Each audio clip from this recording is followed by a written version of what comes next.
हम तमाम लोग जब निकले थे, लोग हमें बहुत अजीब सी नज़रों से देखते थे, लेकिन आप उनकी नज़रों में देखेंगे ना, बहुत उम्मीद है। सब्जेक्ट पे बात करो तो आपको देशद्रोही करार दे दिया जाता है। ऐसा हिंदुस्तान हमें नहीं चाहिए था। मैं एक महिला हूँ, जब घर टूटता है तो दीवारें अलग नहीं होती, पहले दिल और दिमाग से हम अलग होते हैं। जिसको लगता है कि देश उसका है, इस देश को खतरा है, वो इस यात्रा में स्वागत है उसका।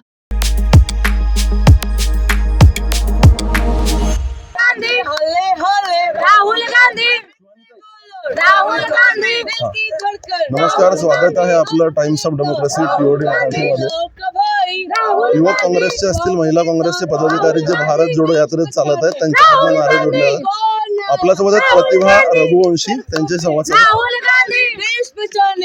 प्रतिभा दीदी, भारत जोड़ो यात्रा में आप चल रहे हो, महाराष्ट्र यूथ कांग्रेस के आप इंचार्ज भी रहे हो। महाराष्ट्र यूथ कांग्रेस के इंचार्ज रहने के बाद फिर एक बार 5 डिस्ट्रिक्ट से भारत जोड़ो यात्रा के लिए आप प्रवास कर रहे हो, कैसा लग रहा है? बहुत अच्छा लग रहा है। देखिए, जिस पवित्र उद्देश्य को लेकर ये यात्रा आगे बढ़ी है, ये कोई सत्ता प्राप्ति की यात्रा नहीं है। इस देश का संविधान जिंदा रहेगा या नहीं रहेगा, हिंदू मुस्लिम सिख ईसाई जो हमारी गंगा जमुनी तहजीब थी, ये इस देश में कायम रहेगी या नहीं रहेगी। जो भय और डर का माहौल आज देश में है, जहां मुद्दों की यदि आप राजनीति करो, सब्जेक्ट पे बात करो तो आपको देशद्रोही करार दे दिया जाता है। ऐसा हिंदुस्तान हमें नहीं चाहिए था। आज उस देश को बचाने के लिए, उस देश को जोड़ने के लिए हम निकले हैं।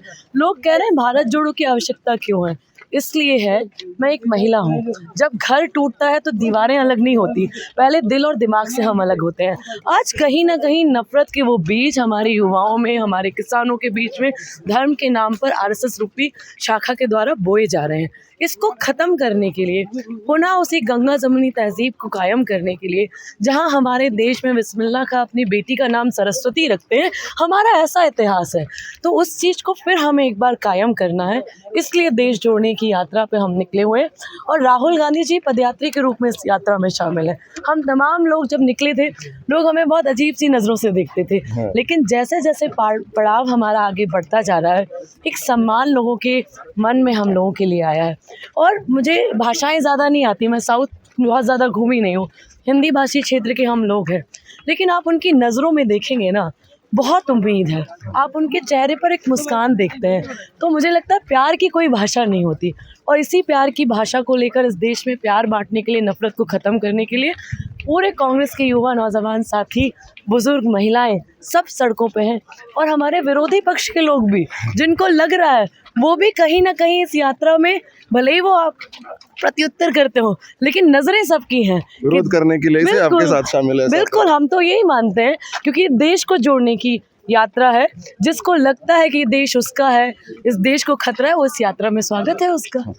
प्रतिभा जी, 3,500 किलोमीटर पैदल चलना कोई छोटी बात नहीं है, उसका नियोजन से लेकर हर चीज़। तो आप भारत यात्री होने के नाते, आपका भी करियर है, पॉलिटिकल करियर, तो इतना लंबा समय आप अपने कॉन्स्टिट्यूएंसी से, अपने ज़िले से दूर रहोगे, तो वो जो कमी है वो कैसे भरकर निकालोगे, ऐसा आपको लगता है? इन सबसे ऊपर ये देश रहेगा या नहीं रहेगा।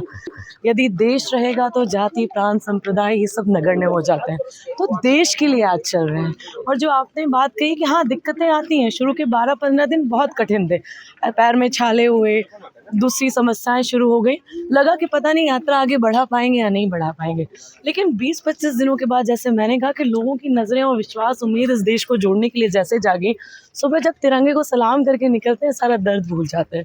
इस यात्रा की एक खूबसूरती ये है कि भगवान ने चलो हमें तो अच्छा बनाया, कई विकलांग, कई दृष्टिहीन इतने ज़्यादा कॉन्फिडेंस के साथ इस यात्रा में चलते हैं ना, उनको देख के लगता है कि हम तो कुछ भी नहीं है, सारा दर्द हमारा भूल जाता है। तो ये सब चीज़ें हैं, तो यात्रा इस ऐसे बढ़ते जा रही है। आज मध्य प्रदेश पहुंचने वाले हैं कुछ दिन में। एक आखिरी सवाल, कुछ दिनों पहले, जैसा मैंने शुरुआत में बोला था, महाराष्ट्र यूथ कांग्रेस के आप इंचार्ज थे, फिर एक बार महाराष्ट्र यूथ कांग्रेस के आपके साथियों के साथ आपको घूमने का, फिरने का मौका मिल रहा है, इस यात्रा में आपके साथ जुड़े, फिर एक बार महाराष्ट्र में, ये कैसा अनुभव है? देखिए, बहुत अच्छा अनुभव है और मुझे अच्छा लगता है कि उस समय जो यूथ कांग्रेस के लोग थे, आज मेन कांग्रेस में सारी जिम्मेदारियाँ संभाल रहे हैं। तो यही एक जनरेशन का जनरेशन से जुड़ाव भी है। और महाराष्ट्र, मुझे कभी ऐसा लगा नहीं कि मैं दूसरे प्रदेश में हूँ, क्योंकि मैं बॉर्डर के प्रदेश की रहने वाली हूँ, खंडवा की। तो मराठा बॉर्डर हमारा बहुत नज़दीक है बुरहानपुर से। पहले बुरहानपुर खंडवा एक ही ज़िला हुआ करता था। और पुराने रिश्ते संगठन के, देखिए, यही सबसे बड़ी ताकत और ख़ूबसूरती है कि जिस भी संगठन में आपने काम किया है, उस संगठन का हर एक जिले और ब्लॉक का पदाधिकारी आपको जानता है। और ये मैं बहुत खुले रूप में कहती हूँ कि मुझे शायद अपने रिश्तेदार के घर में जाकर रुकने में संकोच होगा, लेकिन मेरे यूथ कांग्रेस एनएसयूआई महिला कांग्रेस के साथियों के घर में जितने कॉन्फिडेंस और अपने आप को सुरक्षित मानती हूँ वो देश में कहीं नहीं मानती। एक आखिरी सवाल, महिलाओं को, युवाओं को, या जो भी लोग इस यात्रा से जुड़ रहे हैं महाराष्ट्र से और देश भर से, उनको प्रतिभा जी का क्या संदेश है? देखिए, मेरा ये संदेश है कि आप अपने लिए नहीं, इस देश के भविष्य के लिए, इस देश के उन बच्चों के लिए जैसा हमने भारत देखा था कुछ सालों से वैसा भारत नहीं है। मैं आज 40 साल की हो गई हूँ, मैंने कभी छोटे बच्चों को ये बात करते पहले कभी नहीं देखा कि वो मुस्लिम है या उसके घर में क्या बन रहा है या वो क्या पहन रहा है। आज यदि हमारी भविष्य की जनरेशन इन प्रश्नों में उलझ जाएगी, युवाओं को रोज़गार चाहिए, महिलाओं को महंगाई कम चाहिए, देश के लिए स्पष्ट आर्थिक नीति चाहिए, दलित संप्रदाय के नाम पर हमें बंटवारे नहीं चाहिए। ऐसा हिंदुस्तान यदि आप चाहते हैं कि आपको नहीं चाहिए तो आप आइए, हिस्सा बनिए इस यात्रा का, अपने मुद्दे के साथ आइए।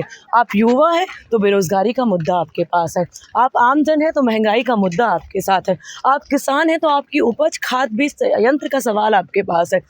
तो तमाम वर्गों को आज समस्याएं हैं, छोटे व्यापारी वर्ग हैं तो जीएसटी का सवाल उनके पास है, दलित हैं तो किस तरीके से समाज के नाम पर उन्हें दबाया जा रहा है वो प्रश्न उनके साथ है।